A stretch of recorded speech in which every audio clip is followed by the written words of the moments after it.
Apa efek baik dari inflasi? Kita semua tahu efek negatifnya. Efek baik inflasi adalah bagi negara yang pemimpinnya pro-rakyat akan melakukan dua hal, yaitu proteksionis dan menjadi sangat nasionalis. Apa-apa dalam negeri yang diutamakan. Strategi bernegara mengutamakan pasar domestik, bahkan diplomasi politik luar negeri jadi duduk di bangku cadangan alias sit on the back seat. Di nomor 2 kan, negara lain bisa sakit hati, nggak suka, bahkan marah, nggak peduli. Yang penting rakyat dan kebutuhan dalam negeri aman. Suara para pendukung itu penting. Dan ini adalah efek baik dari inflasi karena menjadi wake up call bagi penguasa yang tidak pro rakyat untuk menjadi pro rakyat. Sungguh, inflasi bisa merubah politik, merubah kebijakan seperti yang telah kita bahas. Sekarang kita membahas bahwa inflasi bisa merubah diplomasi sebuah negara, merubah kebijakan luar negeri sebuah negara. Kita ke Eropa sekarang. Inflasi di Eurozone sudah menyentuh rekor tertinggi. Apa itu Eurozone? Eurozone adalah wilayah negara Eropa yang menggunakan euro sebagai currency mereka. Ada 19 negara Uni Eropa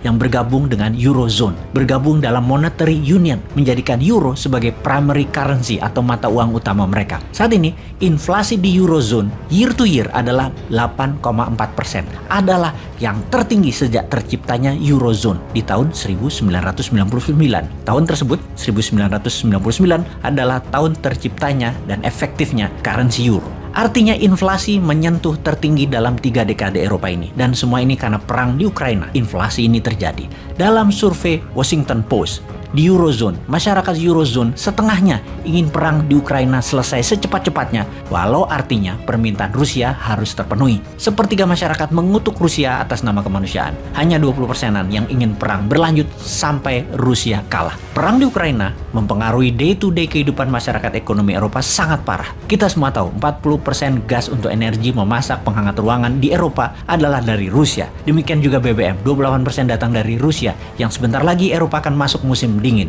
Larangan dan sanksi ekonomi kepada Rusia malah memukul ekonomi Eropa. Masuknya musim dingin, harga listrik dan energi Eropa akan tertinggi dalam sejarah Eropa. Tertinggi biaya tagihan energi rumah tangga Eropa yang pastinya tidak semua rumah tangga akan mampu membayarnya. Efek yang belum bisa kita terbayangkan sesungguhnya. Perang di Ukraina menyebabkan harga makanan menjadi mahal juga langka di Eropa. Di Italia misalnya, harga pasta sudah naik 40% dalam 5 bulan ini. Hal ini membuat Italia salah satu negara paling kencang mengatakan sudahi perang. Namun dalam G7, walau Italia juga member G7, keputusan pemimpinnya adalah akan terus berperang melawan Rusia sampai Rusia kalah. G7 isinya memang negara yang suka perang, terutama Inggris, Prancis, Jerman, dan Amerika. NATO dan G7 support Ukraina at any cost. Sudah diputuskan. Ya panjang nih perang, ya inflasi deh dunia. Pastinya tidak semua negara siap menanggung efek perang panjang ini, sehingga banyak negara rethinking, berpikir ulang prioritas bernegaranya. Sungguh, inflasi merubah prioritas sebuah negara. Inflasi memaksa perubahan prioritas negara. Kita semua tahu bahwa global prioritas saat ini adalah menghentikan perubahan iklim.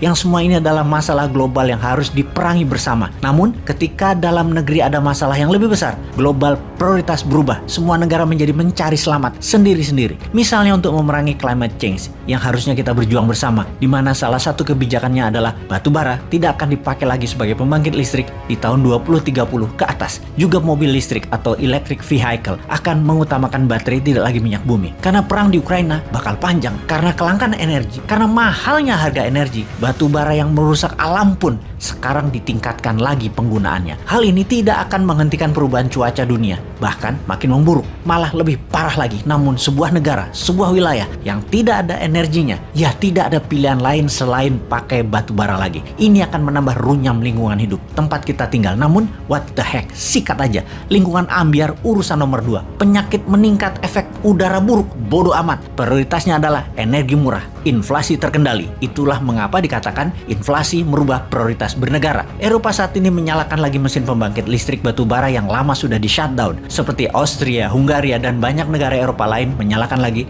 listrik berbahan batu bara. Bahkan Amerika juga melakukan U-turn alias balik badan urusan perubahan iklim climate change ini. Begitu harga energi berbasis fossil oil naik tajam, maka negara kembali bergantung kepada energi yang murah, yaitu batu bara. Walaupun artinya mengotori udara di dunia. Sungguh, nggak nggak pernah terfikir bahwa inflasi bisa merubah banyak hal sebelumnya, bukan? Dulu kita hanya mengartikan inflasi sebagai perubahan nilai uang di bank Anda dan kenaikan harga barang tidak disertai kenaikan daya beli. Memang arti utama inflasi adalah naiknya harga dan menurunnya daya beli. Tapi sekarang kita tahu bahwa inflasi bukan hanya merubah nilai uang kita di bank. Itulah informasi kali ini untuk mengingatkan bahwa inflasi merubah banyak hal sampai iklim yang bertambah parah dan kemiskinan di mana-mana terjadi. Saat ini 1,1 miliar manusia di dunia berada di bawah garis kemiskinan. Melonjak 20% angka kemiskinan sejak 6 bulan terakhir ini. Di bawah kemiskinan artinya memenuhi kebutuhan pokok sandang pangan papan pun tidak mampu, dan ini menyebabkan masalah kemanusiaan seperti kekurangan gizi, masalah kehamilan, kematian pada bayi, tingkat kriminal meningkat tajam hingga 20%, pengangguran meningkat 15%, semua terjadi di dalam 6 bulan di tahun ini.